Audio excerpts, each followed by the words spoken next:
Labour has kicked off its conference in Liverpool, but instead of the joyous and celebratory move for a party that has just won its first election in 15 years, the comrades are grumpy. What can Keir Starmer and his team do to reset his government and move on from frocks, football and freebies? Welcome to the latest episode, the Downtown Den Politics Podcast. Just sort of bigoted woman. Me and my friends sort of used to run through the fields of wheat. You turn if you want to. The ladies not for turning. It will cost. I know words, I have the best words, but there's no better word than stupid. Well, I'm delighted to be joined this week by Joe Phillips, as ever, former advisor to Paddy Ashdown, of course, and Kevin Johnson, a more than able substitute for the absent Jim Hancock, who is probably away in sunnier climes as we suffer the rain, the wind, and from Labour's perspective, from the new government's perspective, the turmoil of what is happening in the UK at the moment. And Kevin, who, as well as being our man in the West Midlands and Birmingham, also head honcho at Urban Comms. This is your bag, mate. It's strategy, communications, getting your messaging right. We were all, I think, optimistic and hopeful when Keir Starmer walked through the doors of number 10 back in July. It's all gone a bit Pete-tongue, hasn't it? What would you be saying to the Prime Minister and his team to try and reset the narrative this week in Liverpool at their party conference? I think the quarter Irish person within me would tell them I wouldn't start from here. It's really, you do kind of think, how have you got yourselves in such a little stupor? I mean, it is quite ridiculous. I think there's a couple of things really at play, aren't there? One is they've come into government. They're trying to do more or less what Osborne did in 2010, which is to say it's all the other guys' fault. It's all the people who went before, and obviously that was in relation to the financial crash, etc. They're sort of doing the same sort of routine to kind of highlight all the problems they've inherited, all that was wrong with the government before. And they've not really done any of the thing you hope for in a new government, which is a bit of hope, a bit of vision, a bit of ambition. They've got that mix wrong, and I think now they are struggling because of it. I'm assuming, hoping perhaps, that particularly Rachel Reeves, but more so Keir Starmer's speech tomorrow, together with the budget, will bring some future-looking ambition and vision and zeal to them, notwithstanding the fact there are clearly going to be difficult decisions to be had in the budget at the end of October. So I think they've not quite come in. I do remember, as you will, particularly Frank, and I'm sure you will too, Joe, when Blair came in 97, different kind of character, different kind of circumstances, economic inheritance different. But when he came in, that whole 100 days blur that Campbell et al. Was so good at, was quite a thing. Was every day you kind of thought, blimey, there's another new thing. There's another, brand new sparkling Cool Britannia thing or whatever it was at the time. And there's not been any of that, really. Some good stuff, renters' bills or whatever else. But, there's been no hope, no vision, no ambition. So I think they've got that mix wrong, their timing wrong, and waited too long for the good stuff to come, and they've got skewered by this particular episode. And I think, secondly, and you know him a little bit, Franco, I don't, but Keir, he doesn't seem to have the political antennae that can read the runes. And when this stuff, free suits, all the rest of it, was beginning to rumble, he or his advisors couldn't get a grip of it and say, we've got to deal with this in a different way. We've got to try and double down on this story. And do also the thing, I think, which is absent a lot from politics these days, is use a little bit of humour, a bit of lightness of touch, a bit of humility, a bit of self-mocking. And they've not done any of that. And this thing has gone on for days and days and days, and it's still going on. So that there is something either problematic at the heart of government, just in terms of political and comms operation, or, as some of us sometimes suffer, that Keir maybe is not listening to good advice. Yeah, it's been a really torrid time for them, particularly over the past couple of weeks, with a story that all to have been killed within 24 hours. And this nonsense of clothes being donated by Lord Ali, I think it was around 20,000 quid's worth. It was clothes and specs, wasn't it? Designer glasses. So just give the money back here. Just pay the money back. And the party actually ought to have seen this red flag far earlier, when it was revealed that Lord Ali had been given use of the Rose Garden. At that point, I think you said this on a previous podcast, Joe, they should have had Lord Ali in and said, okay, what else has gone on? And that's when this should have been spiked, because I think that without Wardrobe Gate, as Jim Hancock named it, the stuff about tickets to the football and concerts and so on, it's not that much of a story. People expect politicians to get invited to things. We all get invited to hospitality, and Kevin gets regularly invited to wonderful events by Downtown in Business, for example. So I don't think that's the big issue, but I do think the optics of free clothes, and then it turns out it's not just the Prime Minister, the Deputy Prime Minister, it's the Chancellor. And then, of course, you get, the Cabinet Member for Education yesterday getting sort of doorstepped by journalists saying, have you had any freebies? And she's having to confess going to a Taylor Swift concert. It just looks bad, Joe. The optics are not great, are they?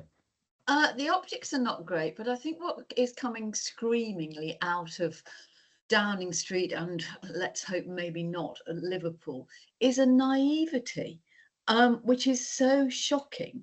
I mean, most of these people have been in politics for a long time. They've been around the block. They know what they've said and what they've rightly accused the Tories of in the past over sleaze and things. And yes, of course, you can argue the semantics that Lord Ali wasn't expecting anything in return. He was already in the House of Lords. He's extremely wealthy and he's extremely generous. But that's not the point. I mean, I think, Harriet Harman, in her very dignified and understated way, made a very good point, saying, well, most people will find it odd because most people have to buy their own clothes for work. And I think there is, the trouble is, where they are so naive, and it goes back to what Kevin was saying, is that they haven't got a grip on it. They haven't got the political nous, or maybe, as you're suggesting, Frank, nobody's listening when somebody like me or like Kevin saying, hang on a minute, how do you think this is going to play out? I mean, at some point, normally in political parties, you say to everybody, right, get these skeletons out of the cupboard now, because they will come out. So, wouldn't Angela Rayner have thought about, I went on holiday with my then partner? There's nothing fundamentally wrong with it, but it just looks bad. And there was some story, whether or not it's true, about her employing a tax-paid photographer. Well, Liz Truss did that, and it didn't work for her, did it? And I think there's also the whole Sue Gray stuff. I mean, it is quite clear that there is a toxicity within Whitehall and within Downing Street, and I couldn't possibly comment, but I would imagine that a lot of people will be happy to see Simon Case, the senior civil servant, leave at the end of the year. And it's no good saying, oh, we're going to stop the leaks. The actual problem is you've got to stop there being anything to leak. Yes. And that's where they've got it so fundamentally wrong. And they just need to get a grip, because the number of people that I've spoken to over the last couple of weeks, you could probably get away with winter fuel. We've all spoken about it before. It was badly announced. It was badly handled. They hadn't got anything to back it up. They didn't do an impact assessment, all of those sort of things, but you could have probably got away with that. You could have probably got away with a couple of other hiccups, but you can't get away with looking greedy, venal and stupid. And they do look naive, is the word that I think you've both used. And that seems to me, my old man would have said, they've got no common Johnny. Where's the person in the room just saying, common sense approach here, guys? Yeah. This looked bad. We've got to sort it out. Well, can I say something else about the look? I mean, I don't wish to be unkind, but has anybody looked at Keir Starmer, Angela Rayner, Rachel Reeves and gone, my God, what's happened to them? Where are they getting their clothes from? Don't they look fantastic? I mean, it's hardly been a massive overhaul, has it really? I mean, I don't really see where the money's gone, if I can be absolutely brutal about it. I would say, if we're going to take anything seriously out of this, it is really the whole, and I think Bridget Phillipson may have mentioned this yesterday, it is the whole thing about money and politics. I'm not saying everything that the three of us are saying is that they've made some daft mistakes, just not being able to sort of kill the story and move on and make some changes. But if you compare that, and Frank, I know we're not talking about America in this podcast today, but if you compare this little scandal of a few quid on tickets and a suit or two to the money in US politics, or the money that obliterates all kinds of other forms of political so-called democracies all over the country, I mean, it's not much, is it really? It really is a bit of a joke compared to the impact that money it does have elsewhere on politics. But, you know, if I were Labour, I'd be thinking, how do we do something about this? Because, you know, Keir, part of the problem is, I think, is that Keir has come in slightly whiter than white, you know, Mr. Public Servant, Mr. Clean, rightly pointing out all of Boris's, you know, wallpaper gate and all the rest of it. But of course, if you do that, if you've got that on your record, you have got to be absolutely whiter than white. And actually, I don't think any rules have been broken here, but it doesn't look right. It hasn't passed the smell test, has it? So if they're going to use this, the best thing they can do is to make sure that all the kind of ethics, integrity stuff, all the kind of, you know, czars of one sort or another they promised to bring in to make sure that politics and public service was done in the right way for the right reasons, get on that, you know, mission pretty quickly, do it a bit quicker than maybe you were planning, and turn this into some kind of advantage, because that's part of the problem here. That, you know, I think actually Lady Starmer being given, you know, a few dresses because she's now got to appear in public, which isn't her job. Keir being able to go to the Arsenal because he can't really go in the stands anymore, if that's true. I mean, none of this really, I don't think people mind too much, but it's the accumulation of it, it's the appearance of it, and it's the way they've handled it and communicated that I think really sticks in some people's jaws. It doesn't, frankly, bother me that much, and is but nothing compared to the US or elsewhere around the world. But, you know, like all good communications crisis, use it for a positive outcome, and do something quite radical about standards in public life, about integrity, and what we do about how money gets invested into the political system. Can I just give you one other point though, Frank? That I did, in a very distant way, work with Lord Ali many years ago. You may or may not remember that he sold out Planet 24 to Carlton Communications. It was me, Kevin. Sorry? I was there. I used to work for Planet 24. Well, there you go. Well, you will know. Out of Planet 24, that's when Bob Geldof set up 10 Alps, which is Planet backwards, sort of. And so I knew Wahid and Charlie. Yeah. So as you will remember, they sold out to Carlton Communications. Lord Ali came into Carlton Communications, if I remember rightly, as the managing director of productions. I seem to remember his major contribution to Carlton and trying to recover its production reputation after a bit of a scandal was to bring back the return of Crossroads. It didn't go so well. But anyway, there you go. That's what Lord Ali does for your look for you. So he's not really got much common sense either. Can I just pick up on a couple of issues regarding the clothing allowance and the freebies and so on? And Joe mentioned the holiday that Angela Rayner went on to the States. And this is, I think, genuinely a problem. So the Conservative Party get their leader of the opposition new clothes, suits, dresses, because of course they have female leaders, so dresses. But it comes out of the central pot.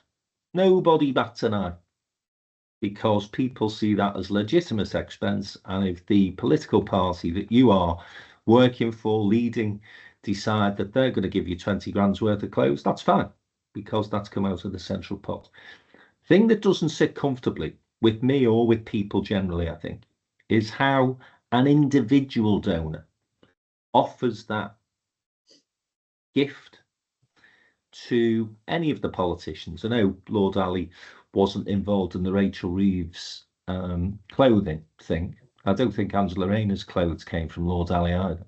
But it does beg the question, why did Starmer simply not say to Lord Ali, now put the money into the central pot and the party can... And, Kevin, you sort of think Joe said, well, he's in the Lords, he's wealthy, what influence does he need? Well, there's all sorts of influence you can have, isn't there, over a prime minister and over political parties. It's selection of candidates. It's whether or not a particular person or you get a place on a select committee, or whether you get down the line a cabinet position, for example. And Lord Ali may be a very talented business person and entrepreneur, may deserve that position. But I would suggest that if anybody tries to give him a job over the next 5 years, then the first thing that will be flagged is, whoa, this is what he wanted for his 20 grand's worth of clothes. And I think that's the problem, Joe. I think, it's not necessarily the clothes, not the freebies, the footy tickets, the concert, but why would an individual donor be allowed to make that sort of gift? Yeah, and I think you're right. You put it into a central pot, and I think Kevin's absolutely right. If Lady Starmer, Lady Victoria, is borrowing, which is very, very common, clothes, particularly to showcase British designers at London Fashion Week, that's absolutely fine. Theresa May used to do it, Samantha Cameron did it, Cherie Blair did it. And I think that's great. Borrowing clothes for evening dresses and frocks that you only go to wear once, because otherwise somebody's going to go, oh, she's worn that frock twice. I think that's absolutely fine. I think the problem is, and again, it comes back to this thing of naivety. So, let's suppose we're all going out, lovely day like we had in Birmingham last week. One of you is terribly wealthy. We walk past a shop. I say, oh, isn't that lovely? And one of you, wealthy gentleman, said, oh, go on, my treat. Or, Frank, you said, I'm absolutely knackered. And Kevin says, oh, look, Frank, just take my island or my plane. Just go and have a break, recover from the triathlon. Funny you mentioned that, Joe. And I sort of think that's more likely how these things have happened. But it comes back to this naivety, because you've got to have the little devil on your shoulder that says, hang on a minute, don't be a prat. You might have been able to do that 10 years ago. You can't do it now. And what really sticks in my craw is no, I've been overly transparent, says Angela Rayner, or I wasn't breaking the rules, says somebody else. We heard all that from Boris Johnson. Actually, just say, I got it wrong. It was silly. It was an error of judgment. Don't try and talk your way out of it like some, chavvy little 15-year-old who's up before the beak for the 49th time saying it wasn't me. Just say, no, I made a terrible mistake. I'm sorry. Yeah, it's they're all the same charge that Labour needs to be aware of. But let me just move the dial a little and the conversation on to Sue Gray, because again, her name's been mentioned. Joe, you got any big problem with Sue Gray being paid £3,000 more than the Prime Minister? Well, not when I look at how much the bloke from the bloody post office who's giving evidence this week was earning, has earned, and was up demanding more. Well, not one single person from the postmasters has had a penny. I mean, he was on £3 million, and even Kwasi Kwarteng, who is happy to splash the cash, when he was Chancellor for about 30 seconds, said no.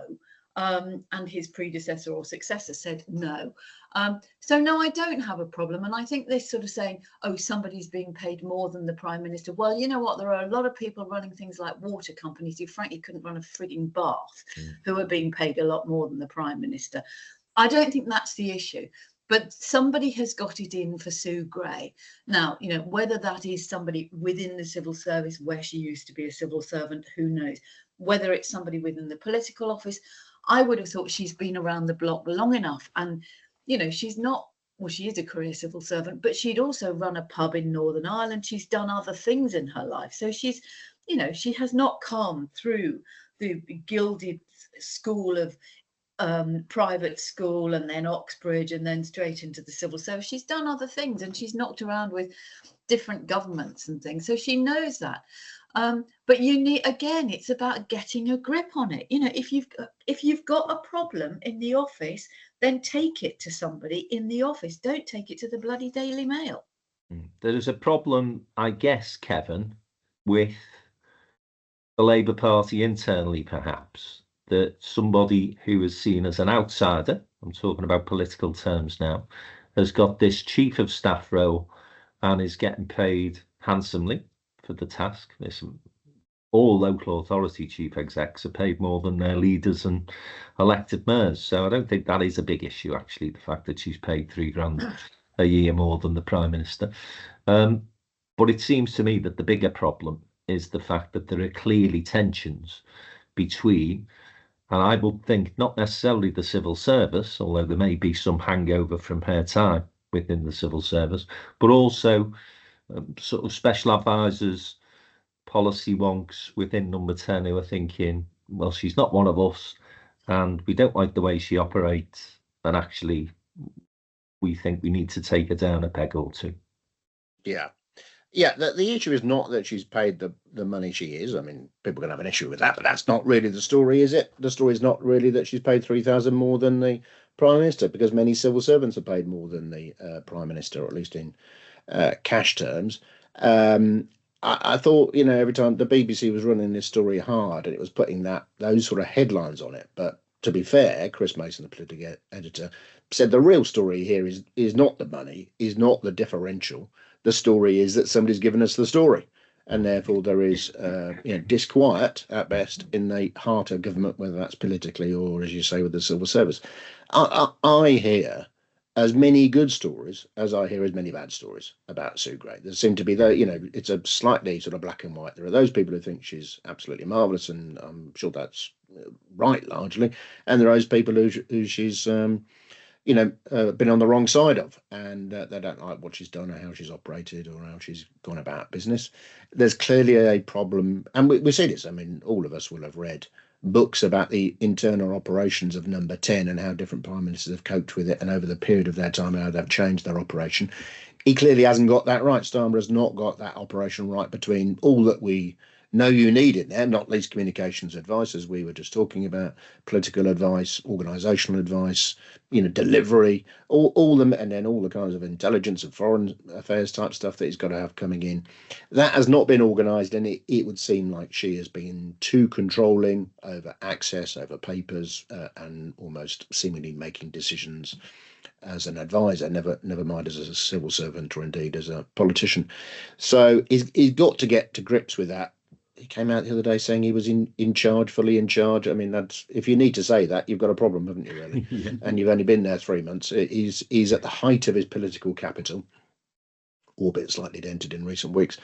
So he's got to get a grip on that pretty quickly. We know, don't we, from our good friend Alistair Campbell, if you're the story after 7 days, I won't quite say it's time to go, but you've either got to fix that pretty quickly and disappear back into the shadows and do your job as the sort of chief engineer of the government machine from a political advice point of view, or clear off, one of the two. But he's got to get a grip over that situation, use her skills, her undoubted skills, in the right way, but make sure that he's got other people, Morgan Sweeney, all the rest of them, in the right positions with the right kind of access and with the right kind of responsibilities. He's got to grip that pretty quickly, I think. Yeah, you wouldn't put money on her being there by the end of this Parliament, that's for sure, given the fact that she's creating so many headlines already. And as you say, Kevin, your advisors shouldn't be anywhere near the headline. People shouldn't really know Sue Gray. Exactly. This is a problem. But I think it is one of those problems, and it doesn't matter whether it's in business or politics, but it's much worse in politics or within the creative sector.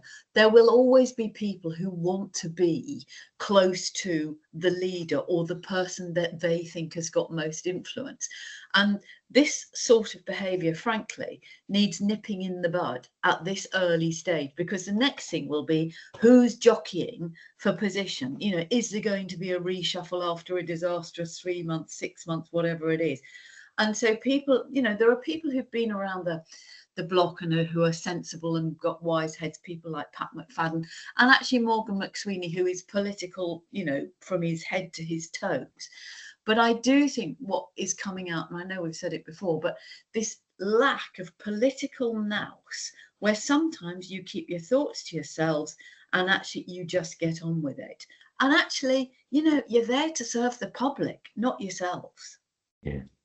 Can I just move us on to the conference then, which kicked off in Liverpool yesterday? I think the fact that the Tories took such a pummeling in the last election demonstrates that people know who was to blame and that Britain's broken and that we need to have a total change, which was the word, of course, that Labour used very effectively during the election campaign. So just bashing the Conservatives over the head for the things that have gone wrong, it's not going to resonate in the same way that the Osborne years did, when he was able to say, we're broke. And even then, there was a purpose, wasn't there? Because basically what Osborne was saying was, look, we're going to replenish the finances and then we can go again. Whereas all we're hearing from Labour is it's bloody awful, but we're not hearing, but when we fixed it, here's what comes next. That's what Rachel Reeves and the Prime Minister have got to lay out over the next couple of days, Joe, I think. Yeah, somebody, Rachel Reeves has got a piece in the Times this morning, and one of the commentators in that paper said what she needs to do is to find something like Gordon Brown's phrase, prudence with a purpose, which people can get. And I think, you're both absolutely right. They've got to stop talking about the Tories. We know they were rubbish. That's why Labour are there. So Labour need to be really, really, this is us. Forget the past. We're trying to make it better, but look at what we are doing. And they need to come out with a list of things that they are doing.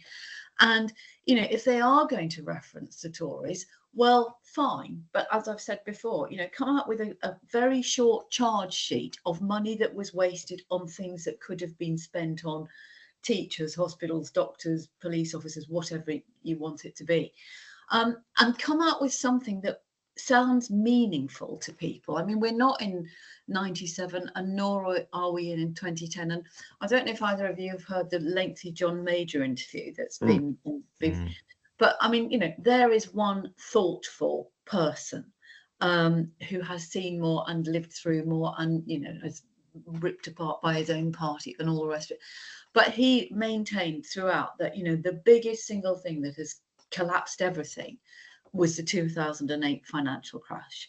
Well, we all know that, particularly people in business. Well, you add on to that Brexit, and really you've shot yourself in both feet, and now you're trying to hobble back.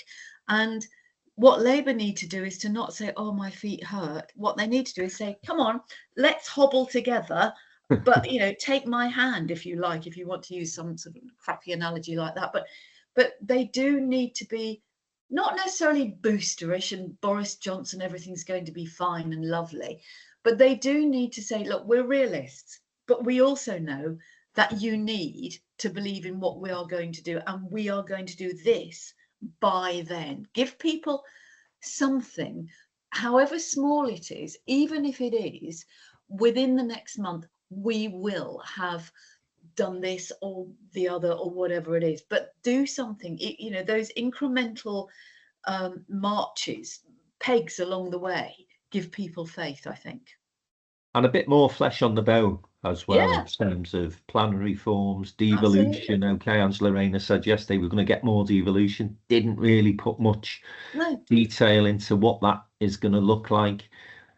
They've ruled out HS2, okay, that's fine, but how are we going to connect the north with the rest of the country, because the rail system is broken in this part of the world? Comparison to London, there is no comparison. I was in London on Thursday and you're flying about on the rail network and it's wonderful, but you're thinking, bloody hell, you can't get around the north of England like this.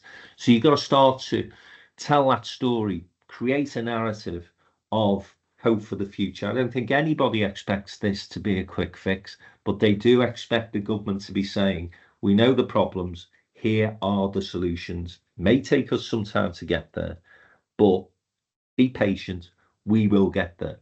And then you can sort of talk about your challenges, but you've got to have that vision. You've got to give people hope. And I know it's early days, but those poll numbers have absolutely plummeted for Labour in a way that I have never seen from a new government previously. So they've got problems. They've got to reset.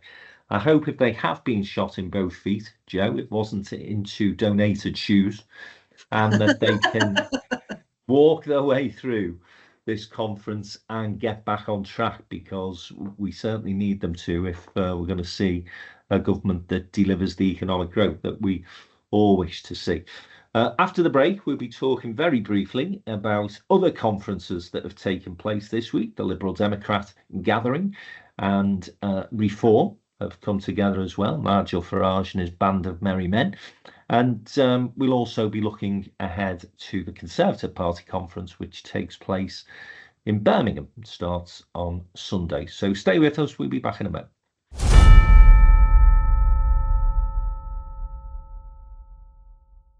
Welcome back to the second part of this week's Downtown Den Politics podcast. It's me, Frank McKenna, the Chief Executive and Group Chair of Downtown and Business, joined by Joe Phillips and Kevin Johnson. We've been talking about the Labour Party, its trials and tribulations, its conference that has kicked off in Liverpool yesterday, Sunday. But we're going to turn our attention now to two other conferences that have taken place. One that is happening at the weekend. Liberal Democrats came together. Ed Davey sort of water skied into the conference. I know that didn't particularly impress Joe Phillips, who pointed out the eco-unfriendliness of such a stunt, but nevertheless he continued. I think he did an interview with a journalist on a big wheel trying to name the 72 Liberal Democrat MPs. I think he's done remarkably well from what I heard, and then he sort of continued this message of, you know, we need to invest in the health service, we need to invest in social care. And it was the party that you would expect, given the great success that the Liberal Democrats enjoyed in July. However, Joe, the question I'm asking myself is, what next? Where do the Lib Dems go from here? Because almost exclusively their gains came at the expense of Conservatives. It's a Labour government, they're in opposition. What sort of tactics do you think that Ed Davey and his colleagues need to use to take advantage of that uplift of MPs they had back in July? Well, he's spoken about being constructive in opposition, which I believe. I don't think the Liberal Democrats under Ed Davey are going to be oppositionist just for the sake of it. And I think, you know, probably their aim is to become the main opposition. Ultimately, I mean, as we've said before, because they've got so many MPs, they're now going to have more exposure. They're going to have, Ed Davey's going to have questions automatically at Prime Minister's Question Time, which of course he hasn't had for the last few years. They've got people on select committees, and they've got people right around the country. They're not necessarily in what used to be the sort of southwest stronghold. What they will be doing, and what they're very good at, and I know we'll come on to reform in a minute, is that they're very, very good at building local base, a local power base. So, you know, come next May, there will be local elections in quite a lot of areas. So if you've got a good organisation on the ground, and if you've got members or helpers or people who've lent you their vote who feel enthused by what's happening, they will support you. And that means you can build. And that base helps you build a strong and effective political party. I mean, it's interesting that the Liberal Democrats still are the most democratic, if chaotic, not as chaotic as when I was there, but, you know, they do actually use conference to debate policy, and delegates can. I do remember years and years ago a debate about, you know, do fish feel pain on an RSPCA debate, and I thought, oh my Lord, you know, where do I go from here? It can only go downwards. But, you know, there are things that they do, that they are quite a democratic and quite an inclusive party. And I think by hammering on the social care thing, and being constructive in opposition, there is the vaguest, slightest glimmer of hope that we might finally have a government that, working cross-party with the Liberal Democrats and probably the Greens as well, might be able to solve this apparently intractable problem of what do you do about social care. So I think, they've got good issues, and they're also good on pollution in the rivers and seas. Stick to the things that you know and look after your constituents, because, in the end, a lot of these majorities are very, very thin. You've got to build, you've got to keep building, and then you make them strongholds. And I think that's what the Lib Dems are good at. Kevin, thoughts about the Liberal Democrats? Joe makes a good point. The local elections are going to be fertile ground for them next year, particularly if the government continues to perform as it is, I'd have thought. Yeah, I think there's only one question from what Joe says do fish feel pain? I think that debate's still going on, actually. Is it? Okay. Yes. Well, I think it was Torquay in about 1972. I'll look forward to the next round of that debate. Yeah, I think Joe's right, particularly on health and social care reform, particularly the latter end of that, the social care bit. I think that's where they should shine, because it's going to be difficult, to say the least, for Labour on health, both day to day, and then the reform agenda, and then particularly for social care. And you're going to need a cross-party 10-year coalition to anywhere near sort social care. And I think the Lib Dems can position themselves very well there, not least because of Ed Davey and his own experiences in and around that area. Pollution, etc., and more generally environment, I think is strong and fertile territory for the Lib Dems. And I'm surprised Joe hasn't mentioned this, but of course, you would imagine they will be building up, not quickly, not particularly given their experience in 2019, but building up their position in and around Europe, and around the renewal of the trade and security cooperation deal, and around other aspects of working with Europe and the crash that has happened in trade following Brexit. I think Joe's right about building up the base through local elections and so on. The other thing I'd say, though, is that they need to find the new stars, don't they? Ed Davey, did a great job in the election, but he's not a Paddy, as Joe will know. He's not a Charles Kennedy. He's not a Nick Clegg. He's not got that sort of star appeal in quite the same way.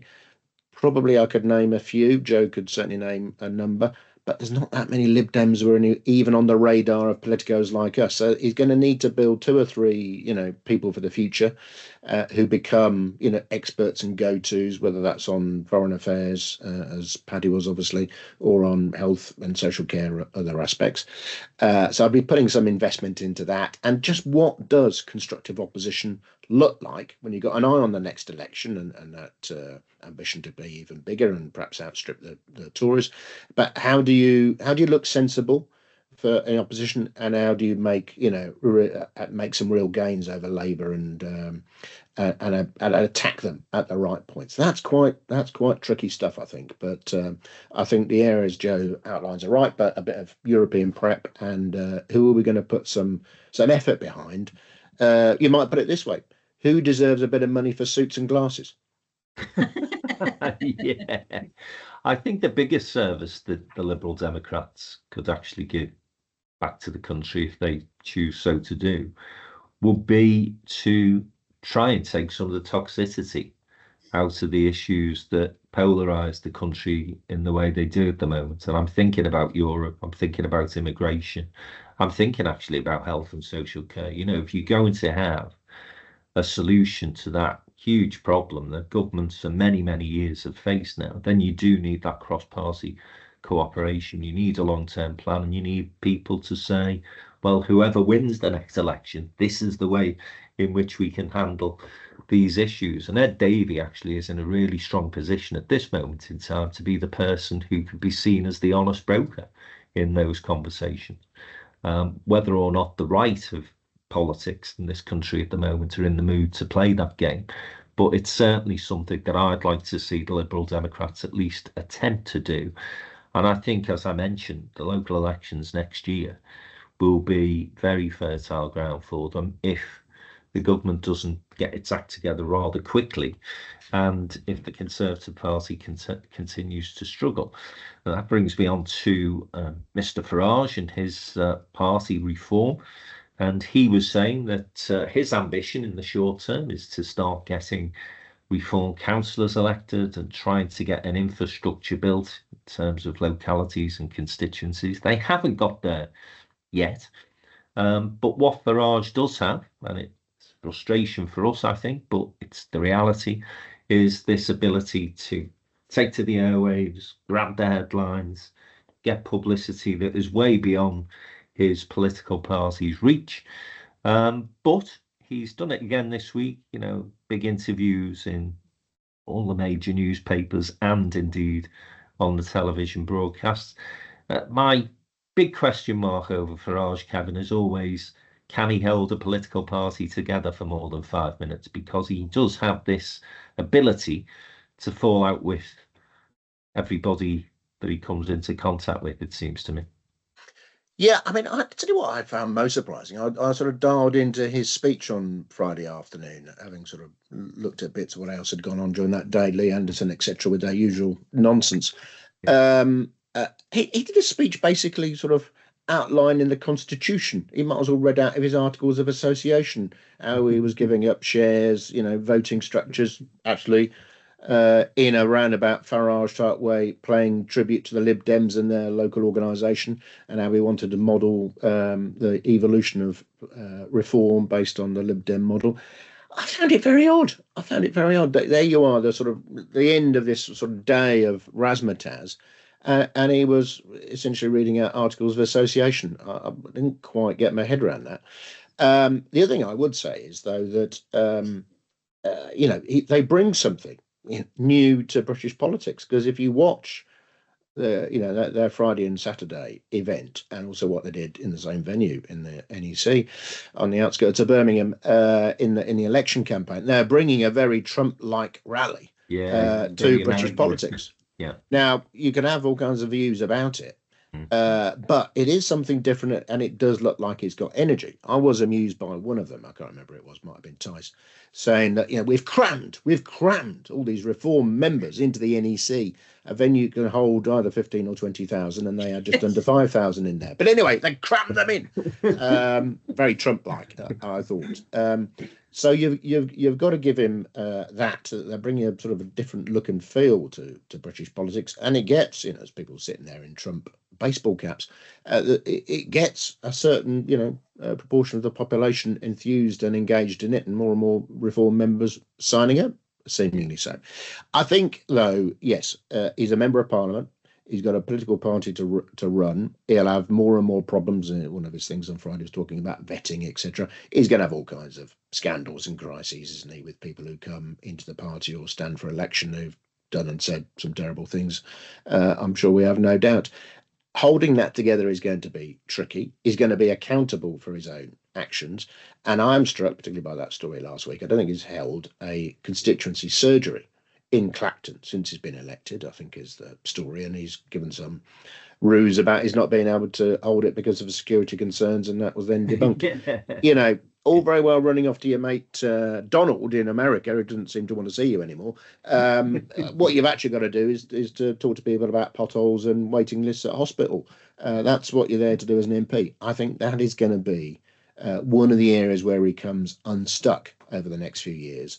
I was struck also, but my last point on him, I think at the last PMQs before we had the conference break, he asked Keir, he did the kind of two-tier policing question to Keir, which Keir completely missed. He went on one other aspect of Farage's question, I think, at the broader issue around the riots and prisons and so on.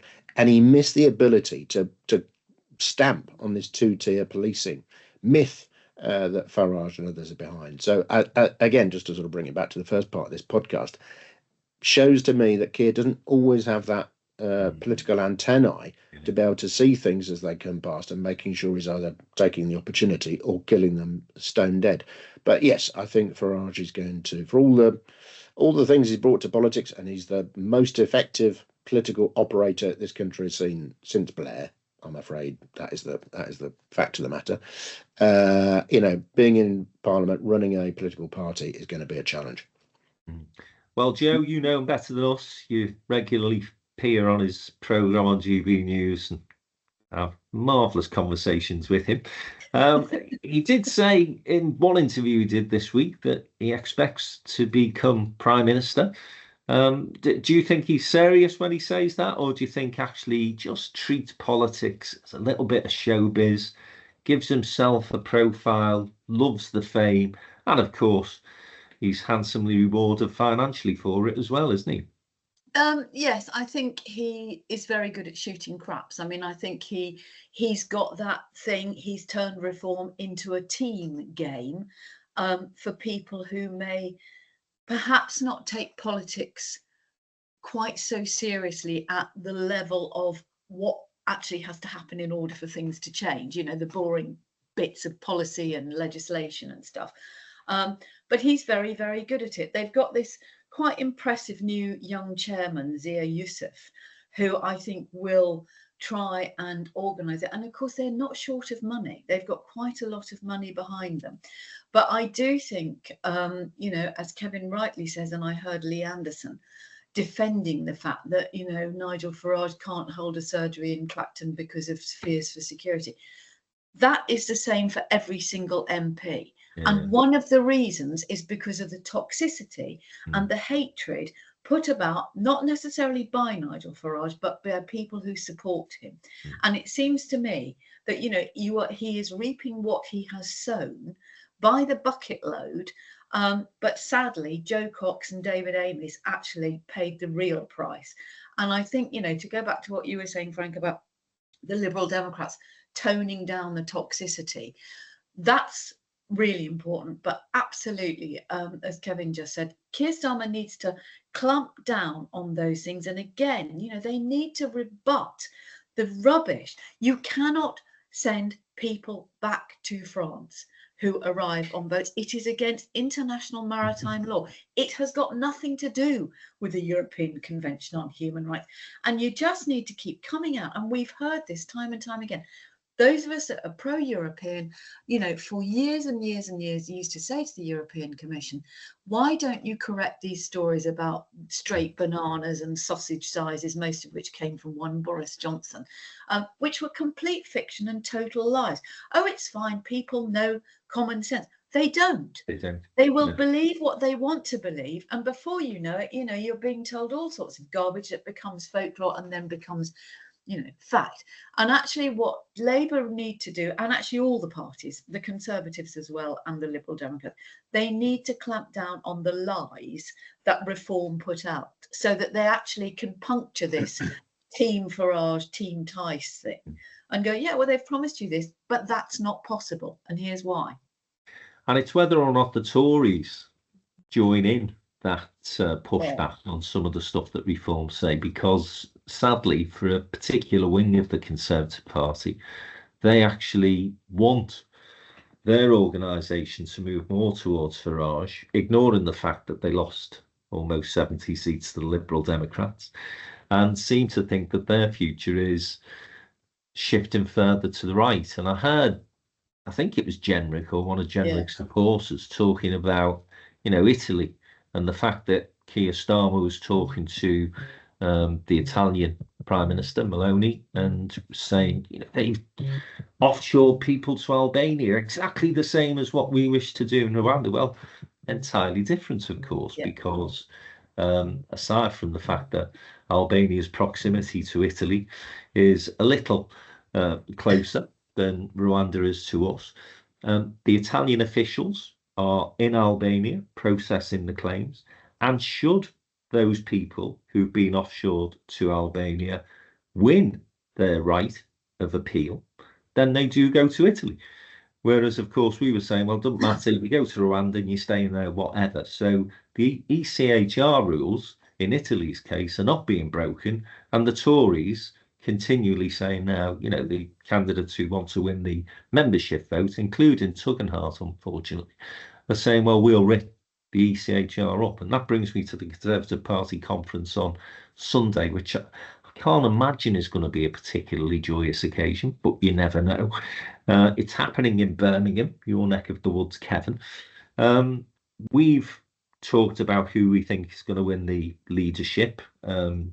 Jim, he pushes back on this now, but he did say he thought Mel Stride had a chance. I said Priti Patel was a dark horse. Well, but that proved to be the case, but bloody hell, she was a runner and a rider for not very long. Who do you think will come through the conference? Go on, it's the downtown kiss of death, Kevin. And is Birmingham a hotbed of excitement, looking forward to welcoming the Tories 2024 annual conference. Could have been so different, of course. It could have been part of a build-up to a general election campaign. I think that's what we anticipated. Yeah, I mean, when the Tories started coming to Birmingham, it was an exciting thing. Even if you were not of a Tory persuasion, you were excited by the fact you got, a big event taking place and people spending lots of money in bars, etc., and restaurants, and that you got the party of government in town. I remember at least 2 or 3 conferences being in there or around the scene, and you've got a whole circus going on about where Boris was going to speak and was he going to make a move for the leadership and all the rest of it. Yeah, I think you're right, Frank. The level of excitement is not quite the same for this particular iteration of the Conservative Party, but we'll take their money in the bars, obviously. Thanks very much. As for the leadership and forecasts and all of that, I mean, would it be wrong maybe that I should forecast that Margaret Thatcher is going to return from the dead and take the leadership? I mean, would that be just too ridiculous? You'd have as much luck as Jim and Frank. Yeah. Well, I think I'd say 2 things. One is it's looking like, isn't it? So this is probably the kiss of death for him, which would be no bad thing. It's looking like Robert Jenrick, isn't it? Is seemingly making most of the moves and is beginning to say some ridiculous reform-like stuff on immigration and other things, and why they can't get their collective brain around the fact that moving to the right is not an electoral or political strategy that's going to serve them well is beyond me. But anyway, that seems to be the case. There seem to be too many concerns about Badenoch as a sort of a character, and I hear all kinds of things about how she was in government and how disorganised she was and various things. So, and Jenrick sort of looks the part. He's been helped by suits and drugs to look the part. But anyway, he sort of looks the part, even though he's, a few years ago he seemed to be a sort of moderate, reasonable sounding Tory, and he's gone tonto, hasn't he? Frankly, but there we are. So it's looking like him. So that's probably killed him off, and Kemi's got it. But I think that the main thing I'd say about the leadership is if you were a Tory member going into the conference next week, what you'd be saying to yourself really is it is unlikely, not impossible, it is unlikely that this Tory party is going to turn things around quickly enough to be the government in 4 or 5 years' time, even with the difficulties Starmer's had in recent days. Really what you need is somebody who's going to reset the party, who's going to do a bit of a reorganisation job, both in terms of the party itself and its policy platform, and working out how it gives good opposition to Starmer and so on, and counters the different advancing forces of the Lib Dems and reform that we've just touched on.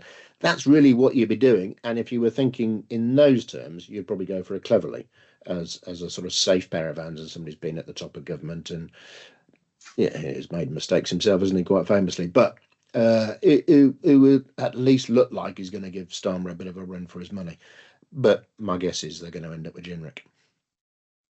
Joe, you're looking forward with great enthusiasm to the Tories gathering? Well, I was just flicking through the agenda, and I think we know that Rishi Sunak is not going to make a speech. I'm not even sure he's attending, which is bizarre and slightly discourteous to people who worked on his behalf, delivering leaflets and campaigning. And it's hard to see. I mean, I might have missed this, they might have got the Gallagher brothers doing a sort of an early reunion for all I know, but it's hard to see what the main draw would be at a Conservative Party conference. There's not going to be a Boris Johnson barnstorming speech. There's not going to be the leader of the party, albeit the caretaker leader. And you sort of think, what would you be there for, in fact? I think it's going to be Jenrick, and I think he will probably hold it together for a couple of years. And, I think, to go back to your question about could Nigel Farage be Prime Minister? Yes, he could if he joined the Conservative Party, which I think, is not it's no further in the realms of fantasy than the other Cleverly becoming leader of the Conservative Party, Tom Cleverly. So I don't know. I mean, I just think, the Conservatives need to work out what they're for, and they either need to go and join Reform, or they need to re-centre and get rid of the right-wing nonsense. And they need to go back to the party of, decent people like John Mader and Michael Heseltine and Ken Clarke. We've only touched on Europe once, but that is going to be the single biggest issue, whether we like it or not, that affects business and trade and stuff over the next few years. Well, Joe, I'm surprised with all your experience and expertise in this that you've not landed on the one thing that the Tories always do when they're in trouble, to sort of bring the party together, give them a focal point, give them happiness and joy, bring back Jim Davidson. Oh yeah, well there you go. That's up there. Perhaps they're keeping that one under wraps, Kevin. Well, maybe he will be presenting the auditions. God. 4 candidates who are going to be making their pitch to the party membership as to why they should be leader of the party. We will see. We're in for a much better party on Friday when Downtown and Business hosts the City of Birmingham Business Awards, and Kevin is joining me to host that particular event. We look forward to welcome those people who've been nominated for an award, and others, of course, on Friday at the wonderful Bank on the canal side of Birmingham. Let's hope the weather improves for Friday and we can enjoy a bit of sunshine. I'm now off to the ACC Arena in Liverpool, where I will be meeting, I'm sure, many Labour MPs who will be telling me that things are all sweetness and light. It's all the right-wing press that are getting it wrong.